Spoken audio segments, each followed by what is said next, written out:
You got to accentuate the positive. Wow, I feel good. A little bit of feel good goes a long way. You're listening to Karen Swain, teacher of deliberate creation, accentuating the positive, showing you a way to a better life. Accentuating the positive, it's not just fad, it's sanity. Who in their right mind would accentuate anything else? Clap along if you feel like that's what you want to do. And welcome to another show, Accentuating the Positive with Karen Swain. Always a blessing to be with you all. Well, we're going to contact the stars today and talk about the evolution of humanity and what's happening around the world with all of that, with the wonderful Prageet Harris. Welcome to the show, Prageet. Thank you, Karen. It's wonderful to be with you. Thank you so much. I had a chat with Prageet the other day about what he's doing, and yes, I see you there. Hi, Shirley. How are you? She's sending love from Canada. I was tuning into Canada this morning on Instagram, looking at what's happening in natural health. That was really interesting. That's a conversation for another time. And I was blown away at the expansion in consciousness around the world that Prageet is facilitating and seeing. So we'll talk about that. Prageet and Julieanne can't make it today, are a team, and together they present the Stargate experience, which we'll go into. But let me tell you a little bit about what's happening. Prageet Harris is an English internationally known channel who has assisted people with spiritual growth for more than 35 years. With the help of his guide, Alcazar, Prageet designed and built the original Stargate to assist groups and individuals in the process of understanding and knowing self and the process of spiritual awakening and the expansion of consciousness. Julieanne Conrad joined the Stargate experience in 2012 after discovering a profound connection to the Stargate and to the guide Alcazar, whom she also channels. With the guidance of Alcazar, Julieanne has discovered a new form of energetic self-healing known as the essence of life, which she speaks about and teaches. The mission of the Stargate experience is to support people around the world in their awakening, and in doing so, uplifting humanity and Gaia. The Stargate experience is a doorway to other dimensions. It's an interdimensional doorway, a geometric structure that emits a powerful high vibrational energy field, an energy that can move participants into a deep meditative state within moments. The Stargate is a unique geometric structure, acts as an anchor of higher dimensions and consciousness, energetic which responds to individuals and groups in creating multi-dimensional experiences for those who meditate within it. In its high energy field, participants are empowered to actually feel and connect with numerous benevolent guides and beings who are invited to join us.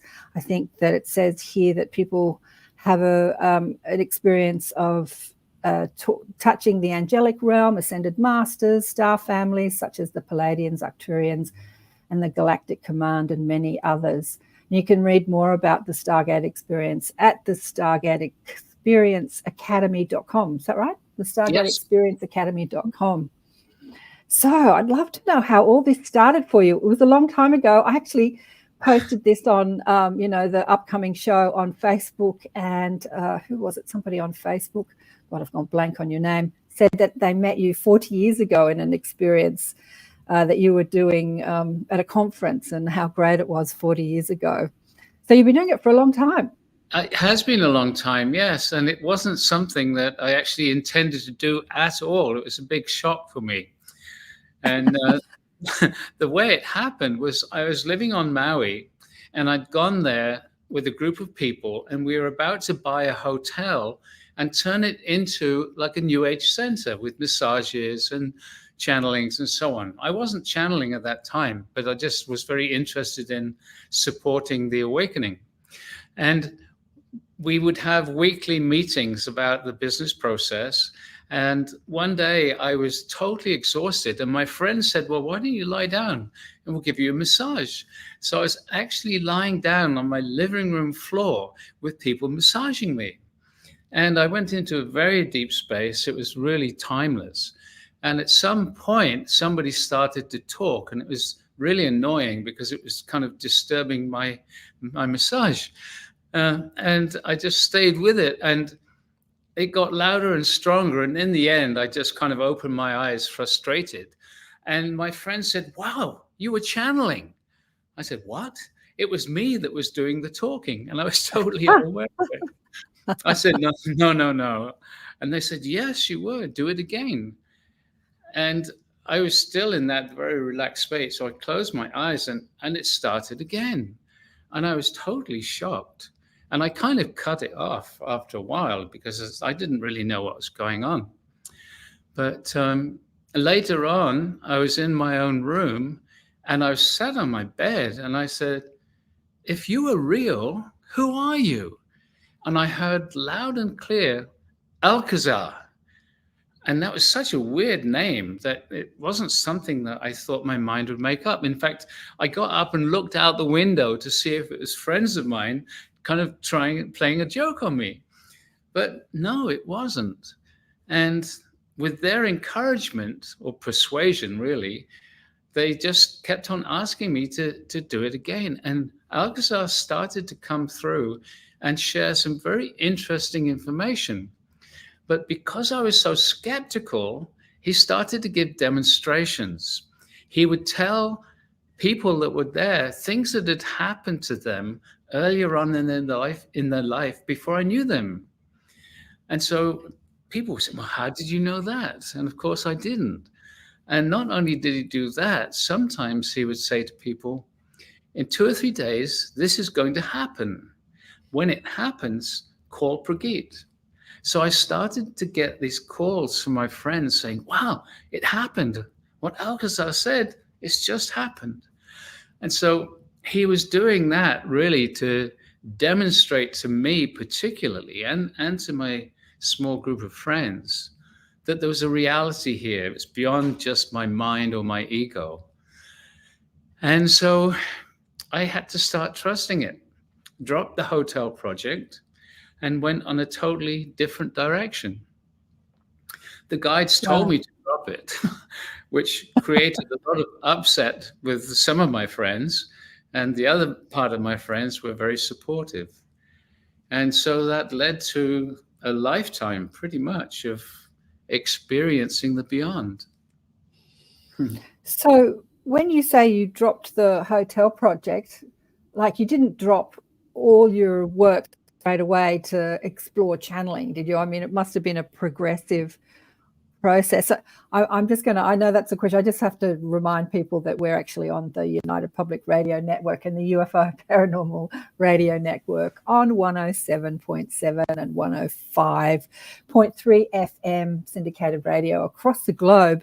But yeah, so back to that question with Prageet Harris. You didn't drop everything, because I speak to a lot of people who start to channel and everything and they don't know what to do with it. But you can't sort of jump into it straight away and make a business from it, can you? Well, let me see. It took me about 24 hours to drop the hotel. Wow. And I mean, we got to the state where we had somebody ready to put up, I think it was $17 million to actually purchase it and support its growth. And so it was a big step, but it became clear to me, this is what I wanted to do. Because the energy when Alcazar came in was so loving and so supportive that even though my mind was objecting a lot initially, because I tend to have a very skeptical mind about all these things, but it just felt, this is what I've meant to do. And I think, you know, looking back on it and from what I've understood since then is that, oh, this is what I came for. And to connect with Julieanne, my partner, it's clear that we're meant to work together also. So we've been developing this process over these years. And as humanity slowly becomes more conscious, what's coming through is becoming more and more powerful. Is it? With every day, it becomes more and more powerful. I wouldn't say with every day, but certainly over the last 18 months, there's been an incredible acceleration, literally from workshop to workshop. Wow. Yeah, it's amazing. I was reading on your website about who Alcazar is, because I think that when you give guidance a name like that, people seem to think that it's like you're talking to some person, like when we say God, and then religions have given God this identity of some white dude sitting on a throne. No. Which is hilarious. So who is Alcazar? Well, actually, Alcazar is a spokesperson, so to speak. This is the way he's described himself, for a group of universal masters. And then the question is, well, what's a universal master? And he hasn't answered that, but I think he just leaves that open for our own personal interpretation. Basically, my feeling is that his scope of work, for want of a better word, or overseeing, is not just the earth. It's not just the universe. Because as more and more people are beginning to grasp, we're living in a multiverse, even though our minds can't even imagine even the size of this universe, let alone multiverses. But this group is a very loving, I was going to say powerful, but it's the power of love. It's the power of support, the power of encouragement and respect for each individual. And when we're working with Alcazar or the Stargate, it's always an individual process. Even if we have groups of thousands of people, it's always very specific for each individual within the energetic field that's created. How they do that, I have no idea, but it's very tangible. Yeah, beautiful. Yeah, I think that you said, oh, hang on, where am I? I'm all over the shop now. I think that when it says on your website that he's part, or, I mean, we say he, that the energy that channels through you that identifies itself as Alcazar is part of a collective consciousness, a stream of consciousness. So this is what my guides tell me too. That's why I very irreverently call them the mob. I don't give them a name. They gave me a name when I asked them for years. Who are you? Who are you? They didn't tell me. They didn't give me a name. And I had a business called Bliss, which was a furniture and homewares business. And then I closed that and started massaging people instead of calling my business Blissful Beings. And one day they said, who do you think blissful beings are? So they don't talk about names or labels, or elusive is the word.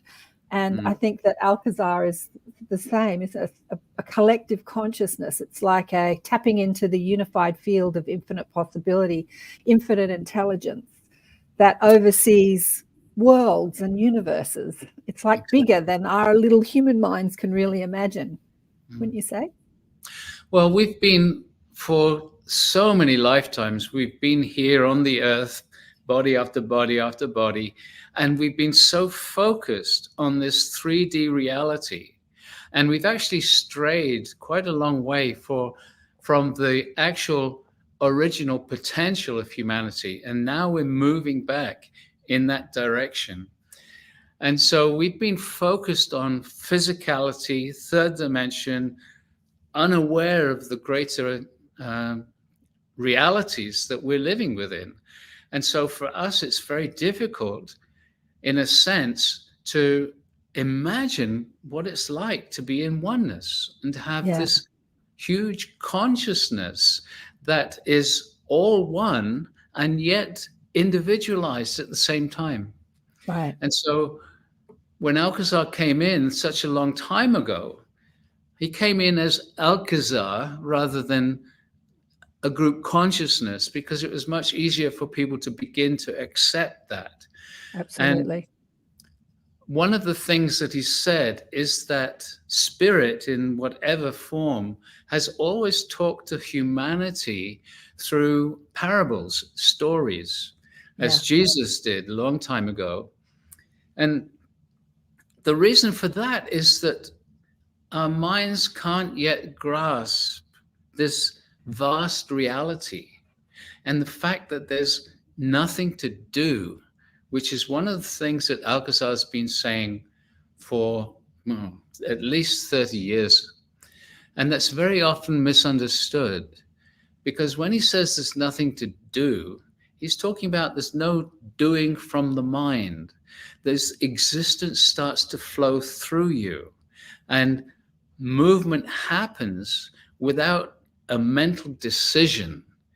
And again, that's very difficult for us to think about. Well, how can that be? Because that's what we do. We think about it. And more we're going to be moving into a place where we are in the flow with existence, with everyone else. In a sense, it's already the case, but we are all so chaotic and all creating our own little bubble that's so often antagonistic towards other people or towards the environment and so on. And slowly, as we raise our vibration, there starts to be more and more harmony in our own life, and then slowly in the rest of humanity. Oh, that was so good. That was so good. I want you to repeat it. Let me just see if I can put it into my words, because you said something like there starts to be no thinking, and what we do as humans is we're always thinking, but we move into a flow. So I feel like what you're saying, the thinking's already happened. When you speak to teachers, and I'm one of them, but I don't teach this way, but many teachers who talk about law of attraction and deliberate creation and how to get what you want, many of them, not me, say, think about it, focus on it, do vision boards, think about it more, think about what you want. You're actually saying the opposite. So the thought's already happened. And as Esther would say, it's in that vibrational escrow. It's out there waiting to manifest. And our job in this is to be in the flow, in the energetic flow, in the allowing for the thought, which is already out there. You don't have to think about it again and again and again. To just be in the flow, to allow that to manifest or to be created or to occur. Is that what you're saying? Have I got that right? Yes and no, but yes and no. Right now, I'm feeling very strongly Alcazar's presence. So I don't know if you'd like him to come in and answer that question or explain his perspective. Well, I would. Yes, I would. I wanted to chat about Julieanne, but maybe we can do that because I didn't want to, even though that she's not on the live with us today, I didn't want to leave her out of this because she's an integral part. But yeah, bring in Alcazar and see what he has to say. They have to say.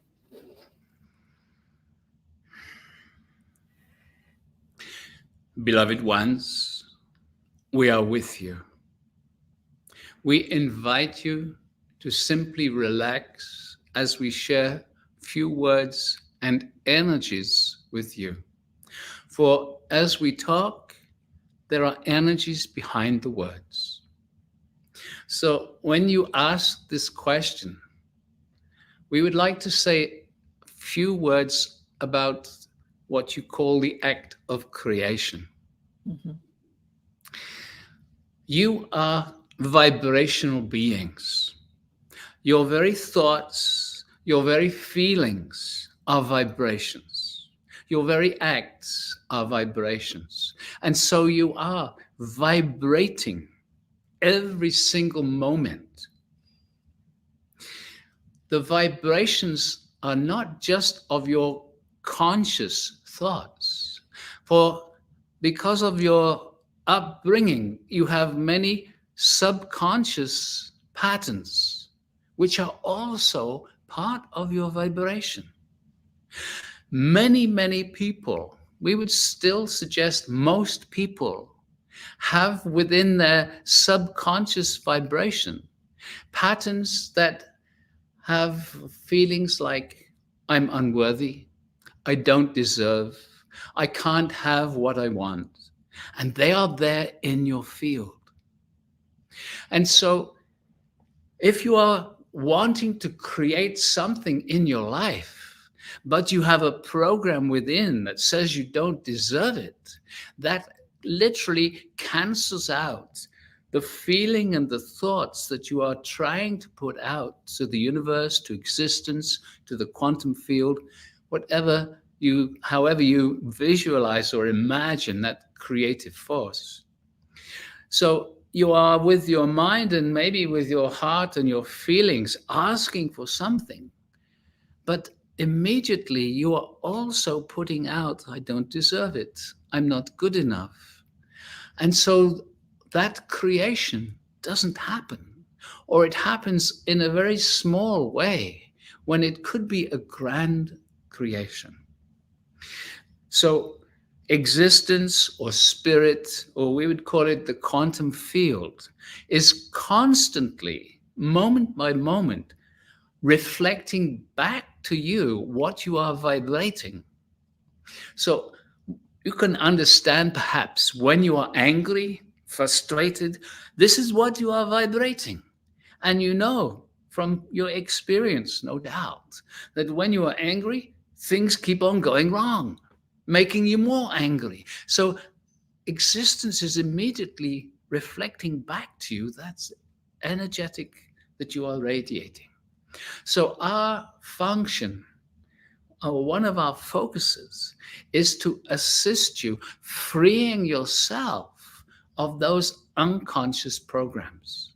And we do this in a meditative situation using the Stargate energies, where we can literally raise your vibration and give you a taste of what it is like to be in higher consciousness.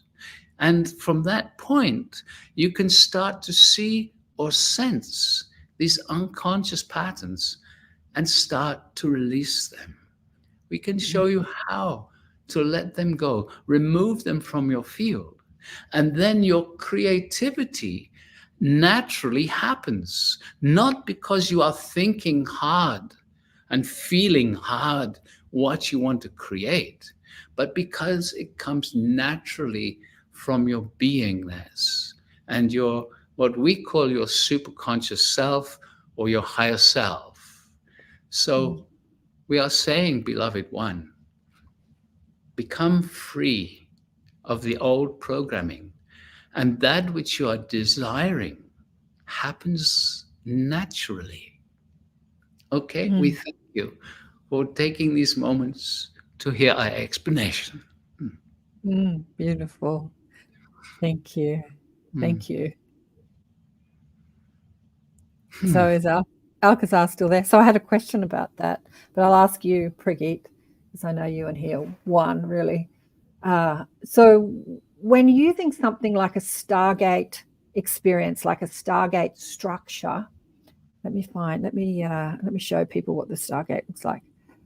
And for people on radio, we'll explain what it looks like. So it's a sacred geometric structure that people sit in, and it says that it can take away the limiting programming and the negative thinking and the negative emotions. What is the responsibility in the person, for the person that, you know, uses some structure like this to take away their negative thoughts? Is it not our responsibility to choose what we prefer to think and feel and experience? Or do we, let some... Yeah, you're absolutely right. Yeah, it doesn't take it away. It creates this, actually, like Alcazar just said, it creates a situation where you can see some of the limitations, and then you have a decision to let it go. Right. And some of these programs are so superficial that they just drop off immediately, almost without any thought, because your superconscious, Alcazar calls your higher self the superconscious, and he has a subtle difference, but it doesn't really matter. So when you become aware of something, some of those things simply drop away. There are other more deeply ingrained and influential programs that you have within you, like I'm not good enough, I don't deserve love, or whatever that is, that needs a conscious choice. But the beautiful thing about the Stargate and the processes that we use is that it oils the machinery, is a way of saying it. It makes it easier for us to understand that without this program, life would be much easier, because we start to get a taste in these deep meditations. We get a taste of what it feels like to be free. vibrating at a higher level, a higher consciousness. And so free. then it's easy to say, well, I do deserve it. I believed in the past because my parents told me, but no, I believe I do deserve it. And when you get to that place, not just with the mind, but with your totality, huge changes happen. Yeah, absolutely. Oh, I love that explanation. Yeah, I feel like there is a Stargate structure over the whole entire planet, actually. So well, actually, there is. Yeah. Okay. So there's an acceleration of frequency. There is a experience of seeing, because I know that when many people are in their negative thinking, Byron Katie calls it your insanity. When you're in your insanity, you can't see that you're in your insanity. You can't see what you're thinking. You're not aware. You're just in that moment of rage or anger or regret or hatred or depression, and you can't see it for what it is. So I feel like the Stargate gives you that experience of witnessing it from outside the programming, and then giving you the choice to keep it going or to let it go. Yeah. And so it sort of brings it up to your awareness, a conscious awareness of what you're doing to yourself. Because what many humans do is they feel upset and then they blame the politicians or the lover or the family member or the friend or the person in the traffic. Yeah. Exactly. Yeah. So it brings it back. This guy online's talking a lot of scripture there. Hi, Bob. I never know how to say your name. Wow, very interesting. But he had a question that I think we've answered. How might one free themselves of past programming? I think we've just talked about that. There are many ways, and this is just one of the ways. And the Stargate is for those, what Alcazar said is that Stargate attracts very intelligent people. And he's not talking about people with degrees. People that think for themselves or want to understand a greater reality instead of the narrative that we're told. Yeah. So how did Julieanne sort of enter the picture? Because she's been with you for about a decade now, hasn't she? And you've been doing this for 35 years. She joined us, yes, just 10 years. Well, it's interesting because she came to an evening gathering that I did in a friend's house that I actually was about to cancel because my friend called me up and said, well, most people aren't coming now for different reasons. And in the end, I said, well, okay, I'll come anyway. So Julieanne came, and the way she found it was very interesting. She just finished university at UC Davis, Santa Cruz. And she'd gone back home to live just outside Davis, and she went on the internet to try and find friends and basically what's happening in her area. And the Stargate popped up, and she found out that we were doing this evening, and she came there, and she said, I'll tell this story because it's interesting. She thought I was Indian. She'd never seen a photo of me. So with a name like that, she thought I was Indian. Anyway, before it started, we passed each other in the corridor as she was going to the restroom.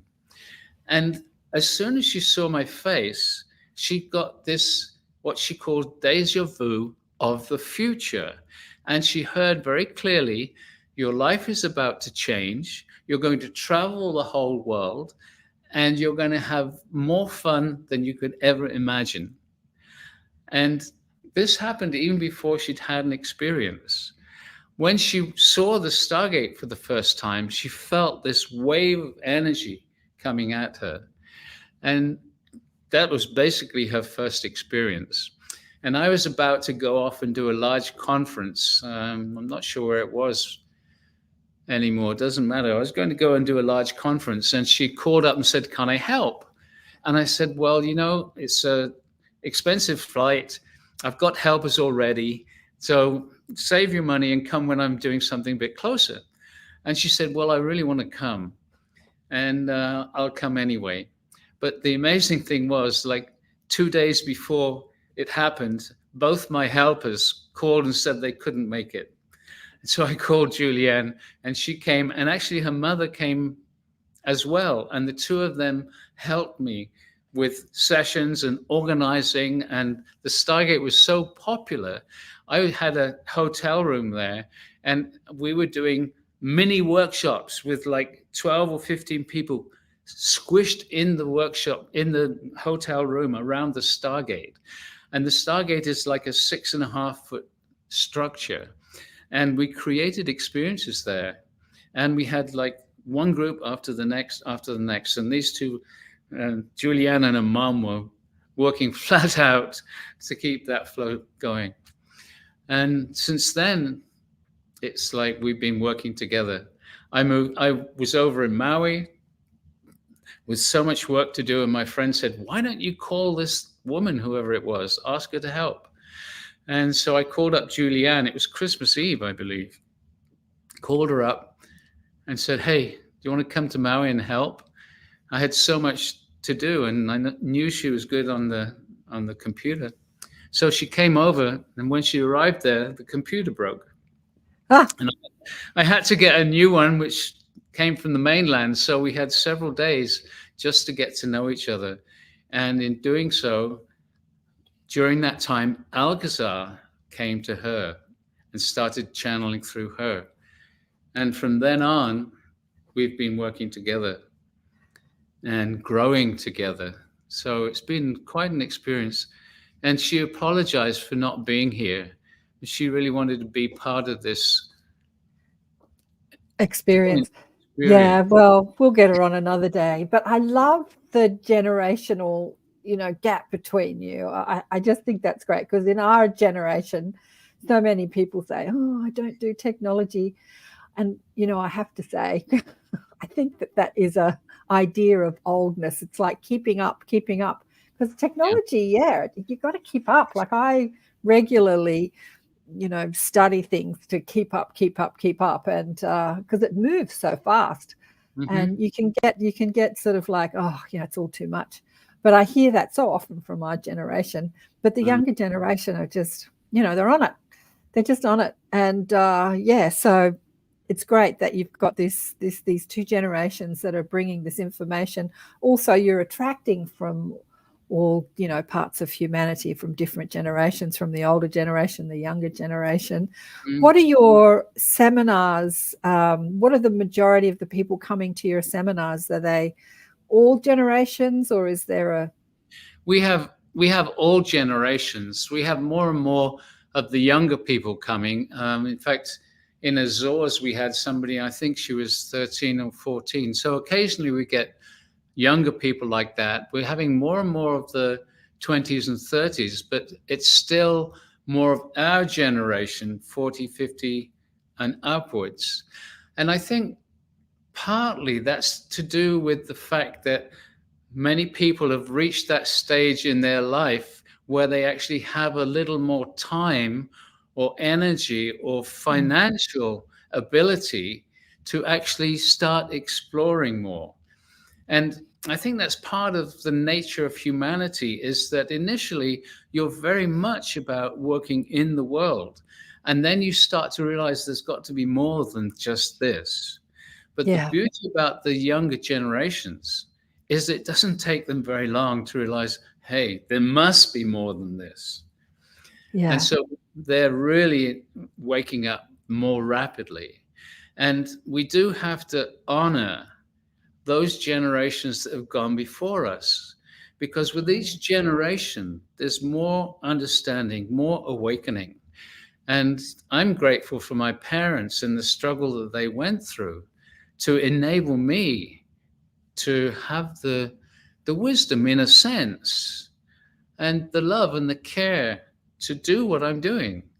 And it's through the way that they brought me up and through their level of unconsciousness, but love. And now you know, future generations can look at, yeah, I've got love and I've got unconsciousness, and it's a progression. We're growing together. And we're ascending together. And these younger generations are coming in so much more conscious. In fact, I have a story about that, if I could share it. I'd love you to share it. I just want to remind people that you're listening to Accentuate the Positive Awakening Consciousness with Karen Swain. My guest today is Prageet Harris from the Stargate Experience, and we are on 107.7 and 105 FM, 105.3 FM syndicated radio on the United Public Radio Network and the UFO Paranormal Radio Network. Don't you love that there is a UFO Paranormal Radio Network? Absolutely. Love that. I just love that. Yeah, I would love to hear that story, but I'm just thinking about, you know, you said that the older generation, they've bought the house, they've paid the mortgage, they've had the career, they've got time to think about that. I was talking to a real estate agent recently, and real estate prices, both rental prices and mortgage prices.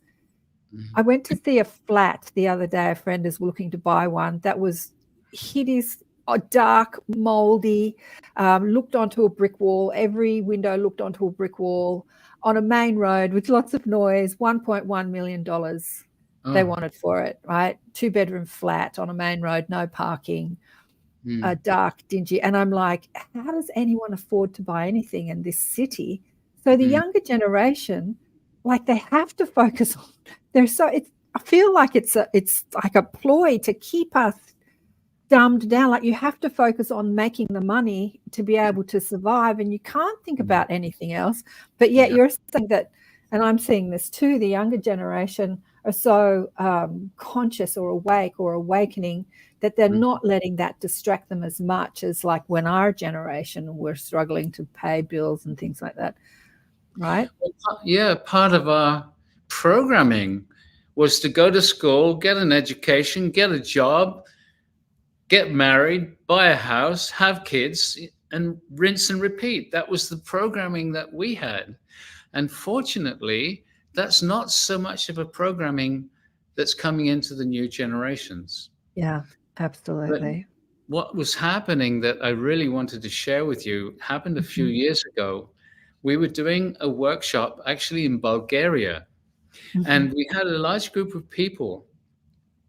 And one of the things that we do with the Stargate is sometimes we create a very strong energy field and direct it at something. So we had several days together, and we built up a very strong energy field without going into the details of it. Basically, we connect with the star families and the ascended masters. They bring energy into us in order for us to amplify our intention. So we built up this very strong energy field inside the Stargate structure, and then at one point released it with the intention that this energy would go out to support all the new children who are being born, who are coming in and finding such an incredible challenge to be in this density. And so we sent that out, and it just felt very beautiful. And we were all kind of relaxing and saying, oh, wow, that was great. And then suddenly into the space came this huge wave of energy. And it was like, wow, what was that? And everybody felt it. And we weren't doing anything. Suddenly this wave of loving energy came in.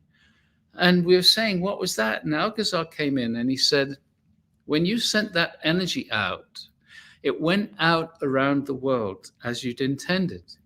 And over 100 of these new children felt that energy, connected together, and then sent their appreciation back. Wow. And that was mind-blowing, not just to feel it, but the fact that they'd connected together around the world. And that was, whoa. And so that really gave me a whole new perspective about what is coming. Because Yeah. that was, I don't know, maybe 10 years ago. So they are in their pre-teens now. They're the ones that are going to be coming in and starting to take charge of what's occurring on the earth. And it's no accident. You know, this is part of an agreement that we've all had. Yeah. We chose to be here at this time of awakening and to support it in different ways. Big changes are happening. You know, about 25 years ago, maybe 30 years ago, I don't know, 20, 25, 30. Anyway, Stephen Simon with Neil Donald Walsh made a little movie called Indigo about the children who are communicating telepathically on the psychic web. Do you know about and they all they're in chat rooms, and like they're not using a computer, they're just using their psychic abilities and talking to each other. And fabulous movie. A friend of mine was living with me at the time, and she tuned into the a channel, and a healer and psychic tuned into the web. And I remember she was in the bathroom doing her business. She's like, "I'm talking to Pete. Oh yeah, I've got Lizzie online. Oh yeah," she's screaming out from the bathroom. She was connecting with all these kids on the psychic web, but they would be adults now, those children.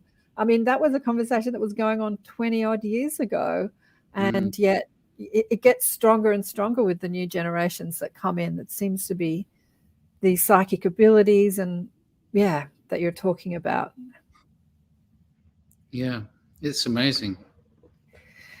Yeah. So I have to tell people too that the Stargate, you're going in a couple of weeks. You're going back to Slovenia, aren't you, to do some seminars and workshops, and it's coming down under. The Stargate is coming down under, which we'll talk about. You're going to Queensland, coming down to the Blue Mountains, skipping Sydney. The Blue Mountains is not too far from Sydney, where I am. It's about an hour and a half west of Sydney, in what we call the Blue Mountains. They're not like mountains in Switzerland, but they are mountains nonetheless. And then you're going out to Uluru. Do you want to, which is in the center of Australia, which is the rock, once called Ayers Rock, now called Uluru. You know, the story of Uluru is the indigenous, the First Nation people that live out there, that tend to the land out there, the generations. The name Uluru is the name, because I thought it was a name given to the rock by the indigenous. Do you know about this? Do you know about the name? I found this out in 2022. But it's actually the name of the family that are the custodians or the caretakers of the rock. And when that last person dies in that family, it is inherited by another family. There's some hierarchical system. And then the rock will be given another name. I found that fascinating. Did you know that about the rock? I didn't. No, that's new to me. Yeah, because it was called Ayers Rock by us Westerners, and then the indigenous said that's not the name of it. So now it's referred to all over the world as Uluru. You were guided to come out here. What was Alcazar telling you about coming to Australia? Well, it's interesting. For more than 20 years, I've wanted to come to Australia with the Stargate. And every time it's been, not yet, not yet, not yet. Oh, and interesting. And last year, we took a group of about 100 people to Egypt with Vivienne Chevet. And we had a very special experience there. As you know, I think Vivian's been on your show relatively recently. Yeah. She's an embodied Arcturan, which sounds very weird, and I won't go into it, but there's a presence and an energy that comes through her because she's literally connected.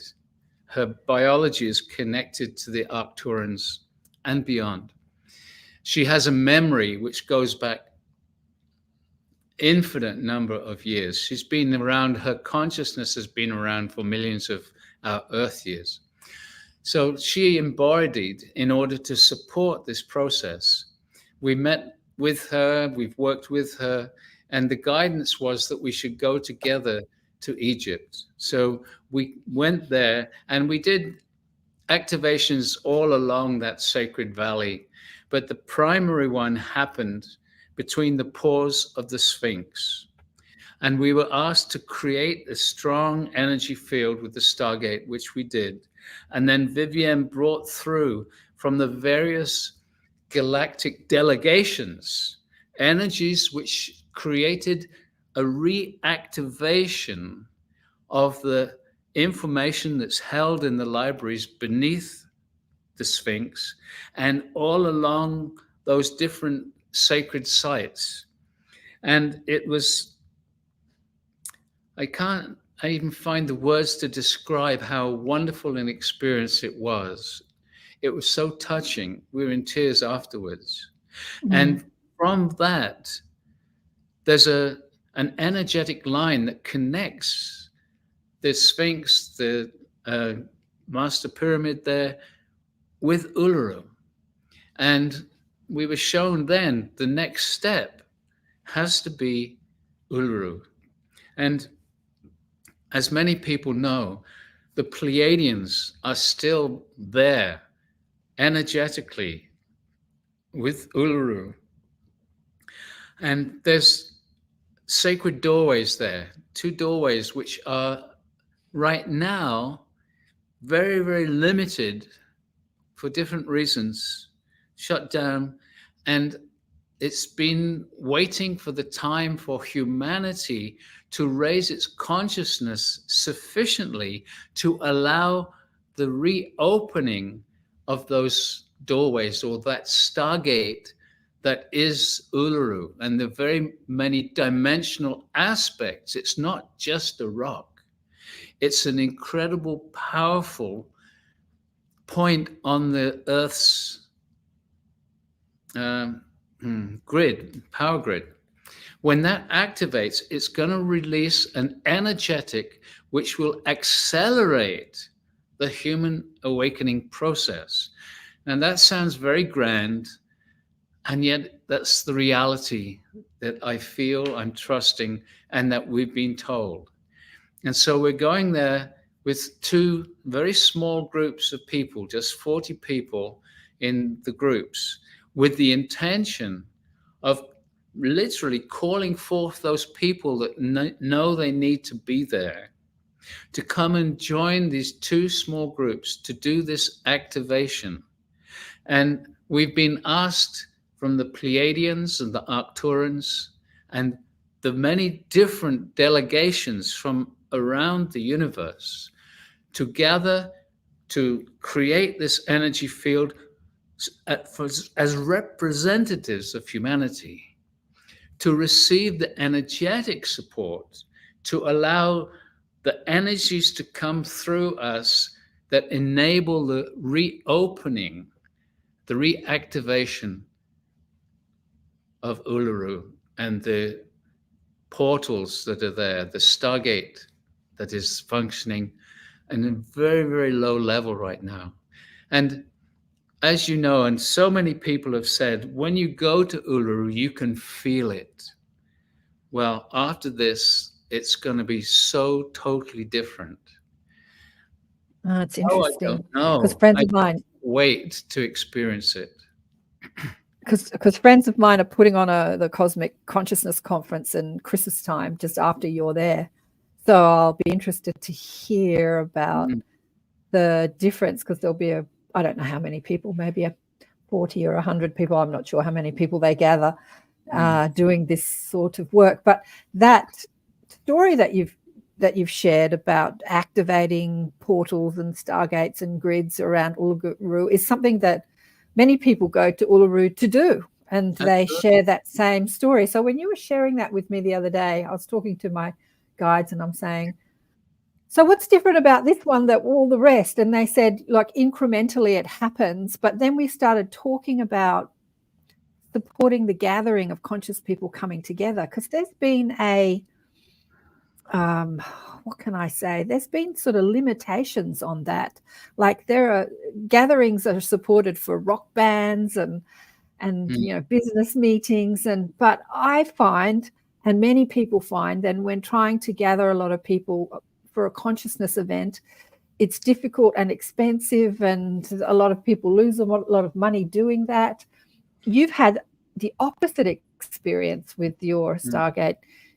It's been easy for you, and so I had this aha moment of this will support that. This opening will support the gathering of people coming together in conscious events. Yeah. Well, as I mentioned to you, when I first started back 25 years ago or more, Alcazar, and I was doing groups with, a dozen or 20 people, was a big group. He was saying, you'll be doing this in football stadiums. Yes. And that just seemed like so ridiculous at the time. But as I told you, we did this gathering in Slovenia last year, and we had 1,050 people from all over the world, more than 50 different countries. And when I stood there on the stage looking out over this large gathering, it was for the first time I said, okay, Alcazar, I get it. We are going to do this in football stadiums. And I'm getting goosebumps as I say that now. It's just another confirmation. It's not going to happen next year, but it's going to be happening. And listen to this, and all you people that are hearing these words, when you hear about it at football stadium, come, be amazed. Yeah, I have seen that as well, Prageet. I've seen that. And even I was telling you that I was living with a friend 20 odd years ago who was tapping into the grid and talking to all the kids on the psychic internet. She's seen it too. We've seen it. That was 20 years ago but yeah, so it's not like going to happen overnight, but it will happen. It will happen in our lifetime anyway.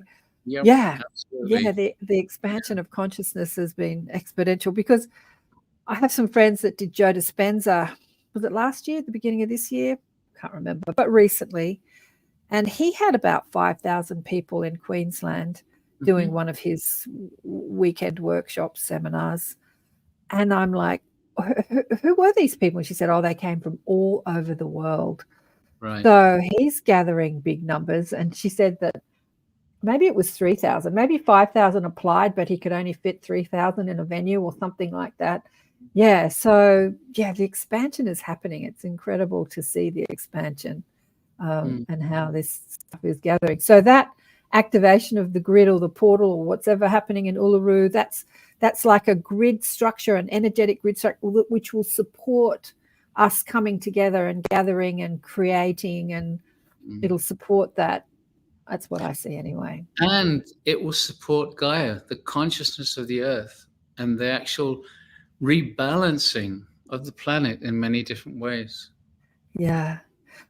Look, I once heard, I had a friend on the show, a person on the show who was talking about what Uluru was, and he said it was a beacon for Mother Gaia, and he didn't go into too much more about that. And I'm like, what's this beacon? And then soon after that, I heard an Indigenous elder speaking about what Uluru is to them. And he said that it was actually a part of the Pleiades, that the rock itself hurtled through space and slammed into Earth when Earth was forming, and it was just like a molten rock. It wasn't really an ecosystem on Earth, so way back at the creation.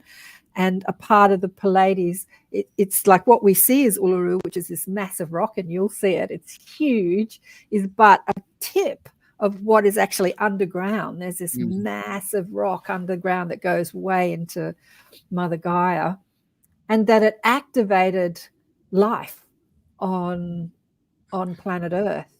And so it's some sort of beacon. When I think about a beacon, I think about a heartbeat. It emits a frequency that supports life and has done on Earth. So it's quite special. That's really interesting that you should say that, because I was talking with Vivienne just this morning, and one of the things that she said is that when this starts to be reactivated, it will send a beam into the universe.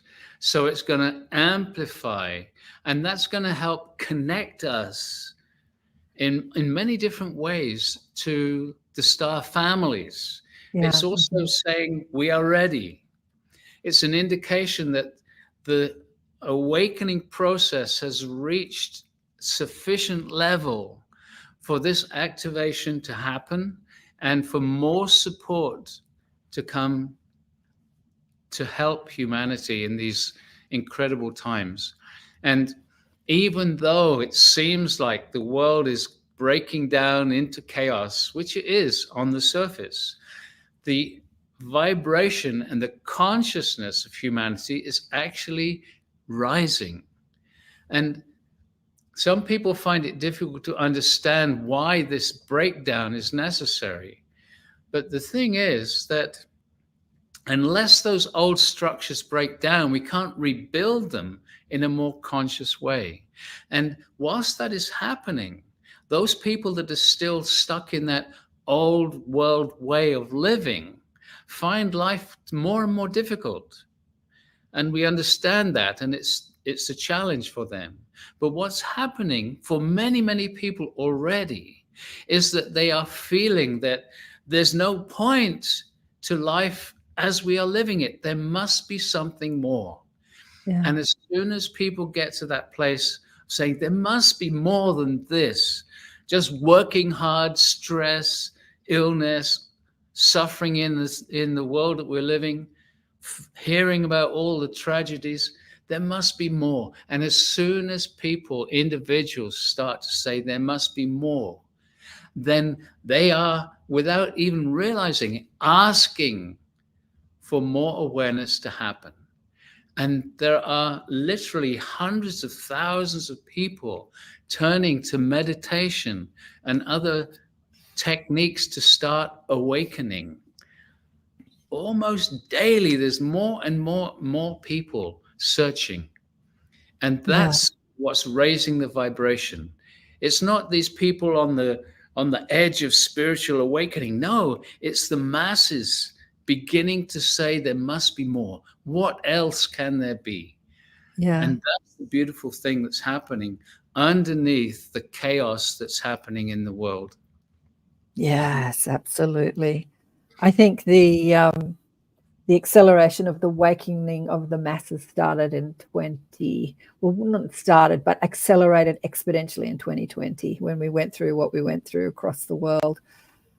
Other guides said, yeah, this is the awakening of the masses. And the questions are not only there must be more, but this doesn't make sense. This doesn't add up. Hang on, questions were asked that weren't asked before. Like the questions before was, how can I be more successful? How can I make more money? How can I get what I want? The lover, the success, whatever. Mm-hmm. But then different questions across the planet are what, awakened in the minds of humanity. Like, this doesn't make sense. Let me investigate this. Let me start asking questions. Surely there must be something more. Like all those questions, which I think for many people is the beginning of their spiritual awakening. Absolutely. Not for you. You just have a massage and start channeling. Well, it happens, in different ways to different people. Yeah. In talking about the events, what I'm seeing when people put on events is there's a 3D way of putting on events, and then there is going back to that message that you shared with us and Alcazar shared with us about creating, be in the flow. Don't push too hard. Stop thinking and just relax and be in the flow. When putting on an event and, money is involved and hiring of halls have to happen and people need to be paid, the 3D consciousness, the third dimensional, is like sell, discount, advertise. It's this real pressure to make it happen. And we've got a big event that happens. It's been happening for over 40 years here in Sydney, which is a consciousness event where a lot of stallholders share their products and then people, but it is, you walk into that environment and it is so 3D. It's all commerce and money and discounts and competition. The energy of it, even though it's a consciousness event, I find it like hideous to be there. Mm-hmm. Yeah. rather than walking into an event where you feel this freedom of frequency, where there is that allowing and flow state rather than that pressure to sell and make money and pay the bills. Because I'm involved with a big event that's happening next year in Sydney, and they're expecting, well, they're wanting at least 5,000 people to come along, and getting that message across to these people that you can actually be in flow and allow it to happen, because this is what you're doing with your events.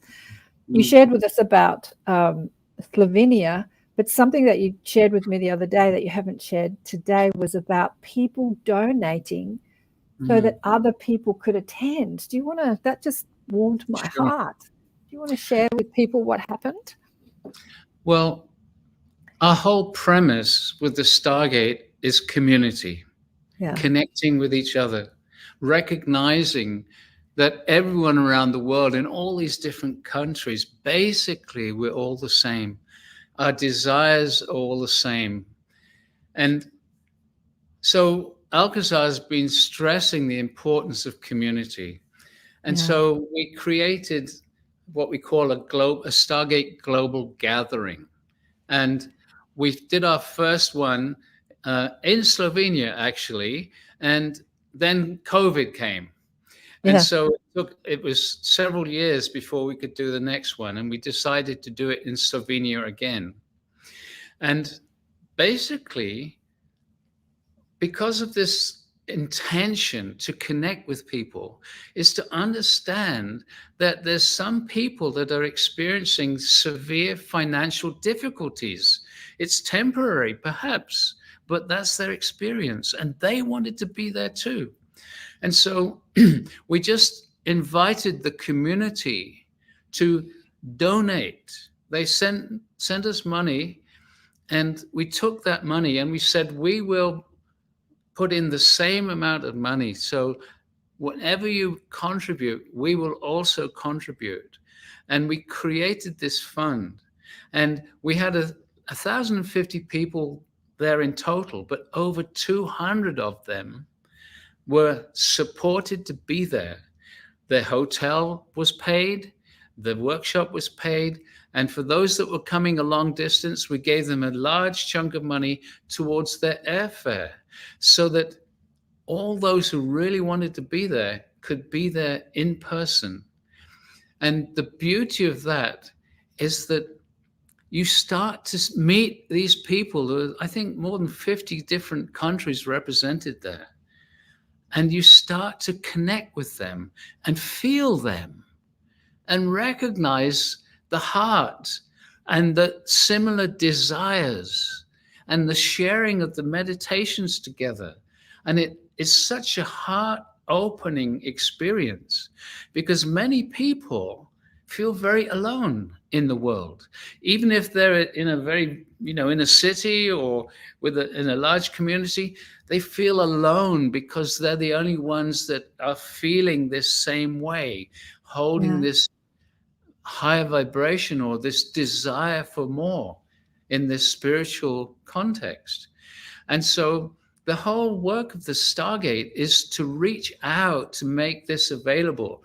So yes, we do draw in a lot of money, and that is simply turned around to go out to the community. We have websites now, I think, in about 7 different languages. We have translators in those languages. And so when we do workshops or we do a series of, one of the things we do is online series over a number of weeks, every day for a number of weeks, that's translated into these different languages, so that there's this wealth of information and meditations that are available in more and more countries. We have, I think, another 9 countries that we're in process of building up information on websites for those countries so that we can expand further.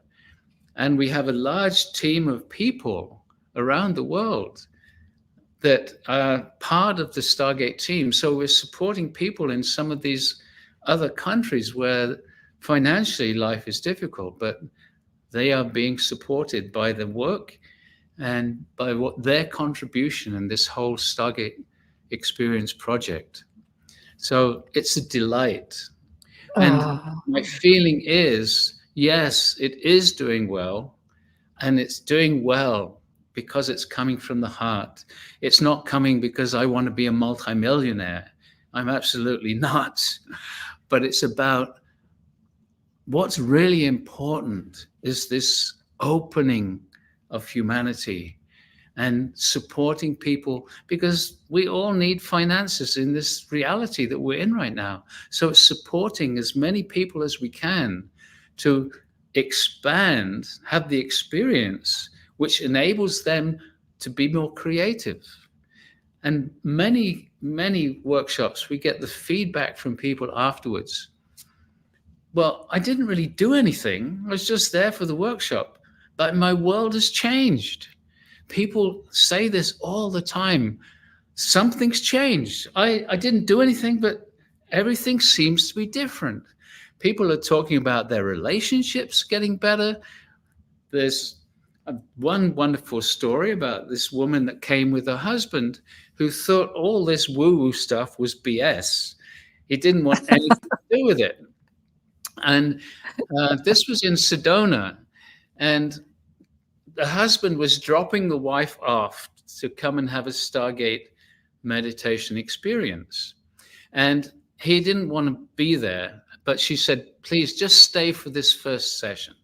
So he's what my friend Lee Carroll calls a drag-along. He didn't want to be there, but he sat there anyway. But the amazing thing was that he had a very dangerous situation happening in his throat. His throat was closing up. The doctors couldn't operate, and he was going to have to a tube put down his throat in order to continue living. A terrible situation. I don't understand all the details about it. And so he was there in the meditation, waiting to leave. And his wife told us afterwards, there was a moment when she knew something had shifted in him. And the amazing thing was that whole throat issue disappeared in just about 45 minutes.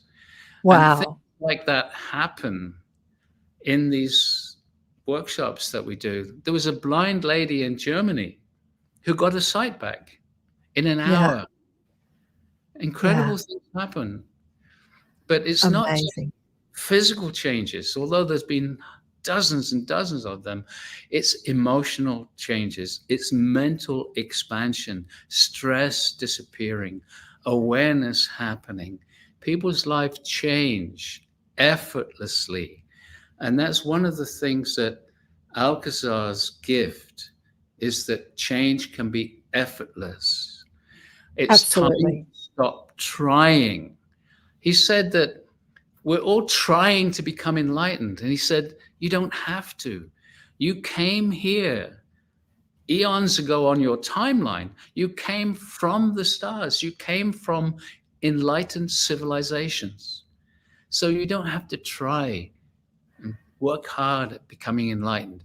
Just relax and remember. And that's the whole focus of the Stargate work. There's nothing to do. Relax and remember. And remember. Absolutely. This is why I showcase. I had a couple of weeks ago a meditation teacher on the show. Yeah, relax and remember. Stop the trying. Yeah, relax and remember. The experience of coming together when two or more are gathered in my name, the experience of coming together to create a frequency, you know, when we all come together in meditation, has been explored across the globe many times. And one of those experiences was in Brazil with the John of God. He would create the current, he called them current rooms, where people would just sit in meditation. They would pipe through some nice music so people could sit in meditation. And I went there about 24 years ago to experience it, to see what was happening over there, and heard that experience from many people that had diseases that the doctors said, nope, sorry, you're going to die. We can't fix this. There's nothing we can do. We can put you on a slew of pills so it will alleviate symptoms, but we can't heal. And sitting in meditation in a group of people in the current rooms they were completely healed, doing nothing. Yeah. Not even having a healing from the healer. But again, ego and 3D consciousness got in the way of that creation. Money and greed and power and hierarchy got in the way of that, and it all went belly up. It still exists, though. The current rooms are still there in Brazil. People can still go and experience them. But yeah, there should be current rooms all over the world, I think, where people come together and sit in meditation in that higher consciousness. Well, this is something that science has measured, that when a group comes together, it literally changes the energy. And there's been many demonstrations in different cities where groups have come together and the crime rate has dropped, right, and everything starts to change. And so part of this whole Stargate work is about spreading that. And we have these small Stargates. I've got a little one here, which you can perhaps see. And there's thousands of these now around the world, and they all connect energetically. And the thing is that they are an anchor for a higher dimensional consciousness. And that might sound very weird. It certainly did for me for a long time to accept that this would hold a consciousness. But these Stargates create a grid work around the planet. And when we work with the Stargate, the energies that we create with these groups goes out around the planet. And I got a demonstration once that Alcazar showed me. We were radiating a particular energy. I don't even remember what it was. We were radiating this around the world. And normally I don't have inner vision. And after that radiating of that energy, I saw very clearly this young Indian woman, maybe 18, 20, something like that. And she was walking along, and then suddenly she stopped. And she went like this and went down to the ground because she'd felt that energetic that we radiated in the same way as those children had felt in the story I told you before. So for me, it was very difficult initially to accept that by having this group consciousness, we could literally radiate energy to humanity. And what Alcazar is saying is that these energies go out, and then anyone, anywhere, if for a brief moment they're open, a little bit more receptive, whilst we're sending those energies will be received by them. They'll be touched. And that can change their whole life trajectory. And so this is just one of the small ways that spirit is working to change humanity as a whole. It's not just individuals anymore. And when we do this work, in fact, usually when we do online things, there's at least 2,000 or 3,000 people all creating these energies together. And we come online just like this, and then we just say to people, okay, now let's just connect. And instantly, there's a beautiful field of consciousness, and people around the world can feel it. But not only that, people who are listening to the replay afterwards, because they're asleep at the time or working or whatever, they feel the energy and they contribute to the energy of that field. Because we work in the quantum, we don't work in the physical. Even though we connect in this way, we're connecting in the quantum field. And it's that understanding of that underlying field that connects everything and everyone. You could call it spirit or God or whatever word, but we're all part of that field. We're all part of this super conscious, energetic. And it's from that place when we connect that literally we move beyond our ego. We move into our human beingness that enables us to open and share in a way that normally we don't in our everyday life.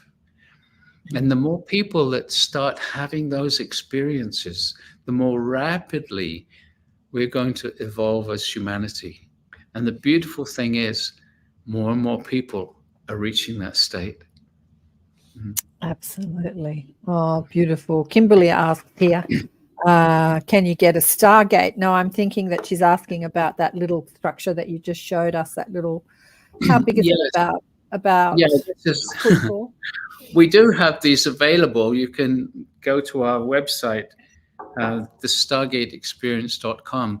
It's an investment, and I would suggest that before you just go out and buy one, it's not about, we're not trying to just sell a lot of these Stargates. It's for those people that can tune in and feel the benefit of having one. So do some of the meditations, tune in, see if this is really for you. It's not just another device to collect, not at all. It's for those people that are aligned with this. So there's so many different techniques and methods out there, and it's really important that we find the right one for us. The Stargate is not for everyone. Yeah. There's techniques that are perfect for each individual. You have to find them. Yeah. Well, I believe we're all a Stargate in our That's also true. in our energy grid. We are all a Stargate, but that outside physical structure gives us a focus, gives us a reminder, gives us a focus, because as humans, we create through our attention, our focus, our, putting energy into something. And we're so distracted most of the time, caught up in worry and in our stressful thinking. And to have that physical structure, whether it's a Stargate or anything else, to remind you of your potential, basically, remind you of your potential, and to focus in a way that allows that Stargate to be activated within your own Merkaba, your own energetic grid structure. Don't you think? Absolutely. In fact, one of the things that Alcazar does sometimes is actually support us in, he talks about the pituitary and pineal gland working together as our Stargate, our connection to the higher realities. And the other thing, I think I mentioned that the Stargate is an anchor for a higher dimensional consciousness, and we call that the etheric Stargate. And the beautiful thing is that you can call for an etheric Stargate. And in fact, one of the things that we often do is to remind people that work with us, you can create an etheric Stargate in your home. And then it's radiating these energies all the time. The difference between a physical Stargate and an etheric Stargate is you are calling in the consciousness into your environment. And so just as if a friend is joining you, comes into your living room, for example, if you ignore them, they'll go away. So with an etheric Stargate, you just need to acknowledge it every day. And we have some interesting stories. There was one woman who wrote to us and said, I put an etheric Stargate in my living room, and my dog grabbed its bed and dragged it across the living room and put it underneath the etheric Stargate. I love it. Very sensitive to these energies. I've got a couple of beautiful pictures. One is I put the physical Stargate up in someone's home in Israel, and her dog, it's called Snoopy, ran inside, sat in the center, and looked up, right in the center where the energy comes down. It's a beautiful picture. And I have another really cute picture of a white kitten. And I watched this little kitten walking around and around. It was a Stargate a bit bigger, and she was trying to get in. And in the end, she squeezed her way in. She couldn't totally fit. So there's a picture of her with her paws sticking out, but she's inside it. And well, that's a testimonial in itself, isn't it? That absolutely. The animals know, the animals can feel it. Yeah. We have dozens of people saying that when they do our daily meditations, the dog or their cat comes and sits with them and meditates with them. Yeah. Oh, well, my dog and cat, well, my cat rather, It's with me all the time, wants to be me all the time. So I think I've got the Stargate going on. Now, where's that image? I wanted to bring up the image of Uluru. I can't find it. Oh, here it is. I wanted to share that with people where you're going in Australia. So let me ask you, are you doing some sort of support program for other experiences that you're doing around the world, or was it just for Slovenia, for people that want to attend? Well, actually, we've done a lot this year. We started off by going to Europe and working in several different countries there. Budapest, and then Prague, and then Wow. we went to England, and then from England to the Azores, and then back to the States for a couple of workshops. And we're just here for like 5 or 6 weeks, and then we're off to Australia, Slovenia, and then Australia, and then back here for a Thanksgiving workshop, and then a New Year's workshop. So we're very busy. We're doing a lot of different things. Wow. We were in Costa Rica after the Azores. Actually, we had a quick stop here. Yeah, sorry, go. But for people who want to join one of your events and they feel like they can't afford it, is that support program offered for all of them, or was it just in Eastern Europe? No, it happens at different times. It's a big investment for us to actually support a lot of people. And so we only do that every now and again. But the way we do support people is that when we do a workshop, most of them, we also live stream. So people can join us on the live stream. And we have different price points, so that those people with less financial abilities can have choose a lower price point. And we also have a higher one for those people who wish to support others. And that happens all the time. And even if people can't afford the lower price, they can write into support and they can have that experience for free.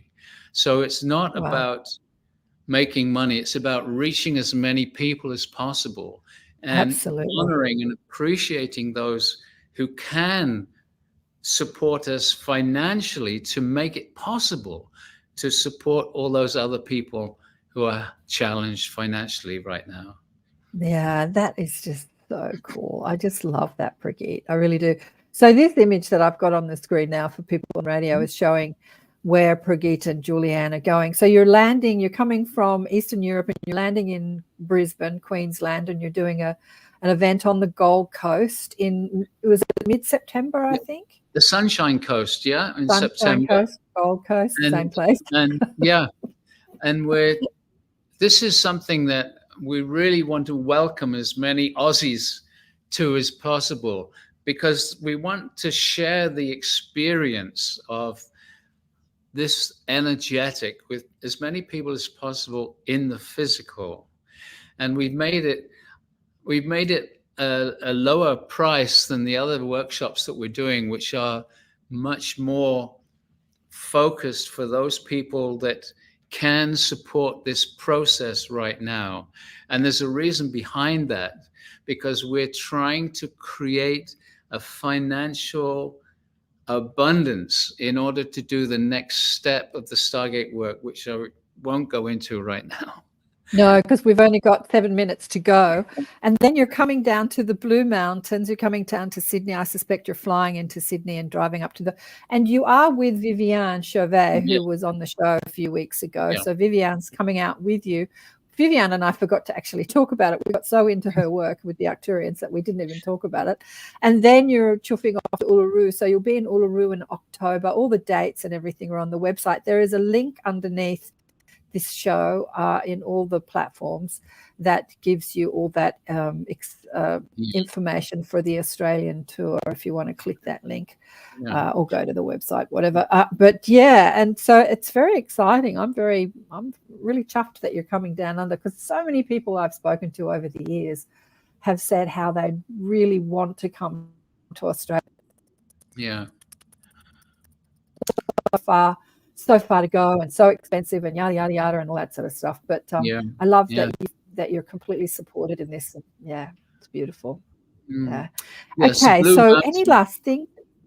Well, I was just going to say the Blue Mountains is a workshop that we can take more people, and it's going to be building the energy towards this whole Uluru opening. And we've only just have a space for a few people. Okay, you disappeared. I know we've got a few internet problems. Sorry, I'm freezing. Can you still hear me? Yes, we can hear you again. You've come back. That's great. Okay. I love this. Love the internet problems. Yes, I'd love to go up and hang out with you guys in the Blue Mountains. It's about an hour and a half away from my place in Sydney. It's not too far. And you're holding it at an absolutely beautiful hotel up there, which is a beautiful old hotel. That's gorgeous. I was up there recently, a couple of months ago. I was up there at that hotel and checking it out. Yeah, it's a beautiful event space that you're holding out. Okay, and where are you holding it at Uluru? We're doing in the sales. There's several different hotels or residential complexes there. We're holding in the sales, which is one of the hotels there. Yeah, and we're going to have a meditation room there, but also, of course, we're going to be doing trips to Uluru and Katajuda and basically connecting to the land. And it's so important to connect and honor the land and the First Nation and their incredible wisdom and stories. Yeah. And so it's going to be very much about receiving and receiving and receiving and then sharing that which we have to offer. Mm-hmm. So. Yeah, Desley asked here, we're just about to go. Desley, hello to you both. Do you hold it or sit inside the Stargate? Well, the big Stargate, obviously the little Stargate that you were showing us, you could hold it, but the big one, you can sit inside it and you're taking that with you, but you can also create an etheric Stargate with your intention and focus and sit inside that. You can create it over your body, over your house, over the planet, over the universe, depending on how focused you are and how powerful your attention and focus is. But yeah, portal to other dimensions. Beautiful, beautiful. And thank you to Alcazar and Julieanne for the work that you're doing. I think that when Julieanne says she connected to your guide, that stream of collective consciousness that are the ascended masters, I think many people are tapped in, tuned in to that frequency and bandwidth, but they're giving it other names. Absolutely, yeah. I'm calling it very reverently the mob. Because the information that's coming through Alcazar and other channels and myself is the same information, just with different verbiage, different way of speaking, the way that we speak things. But it's, or some people call it God, whatever you want to call it. But thank you so much for Prageet. This has been beautiful. What does Judy say? There are fake ones out there. Be sure to order from Stargate. There are fake ones out there, Judy says online. I'm sure there are. I'm sure there are fake ones out there. Does it really matter if there are fake ones out there? Absolutely. It does, because it's about integrity. And it's about the love that goes into the construction. And the consciousness, which is the whole point of the structure, the consciousness anchors into the Stargate. If it's made with no integrity, there'll be no energy. Basically, that consciousness won't activate those structures.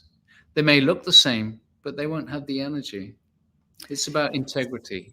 So my daughter, stay on with me after we finish, Prageet. I wanted to tell you, my daughter takes people whale watching just underneath the Gold Coast. Maybe you and Julieanne want to go and see the whales while you're here, because you're here. Oh, we love it, yeah.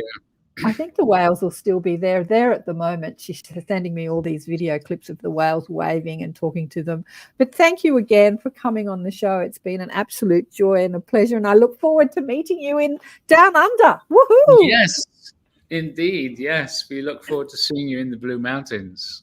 And thanks to everyone that's been tuning in. Big love to all of you. If you want to contact me, go to karenswain.com and send me an email. Tell me what you're thinking of the shows, how you're experiencing the shows. I had a great conversation with someone yesterday telling me how much the shows have changed his life. And I'll see you all again soon. Bye for now.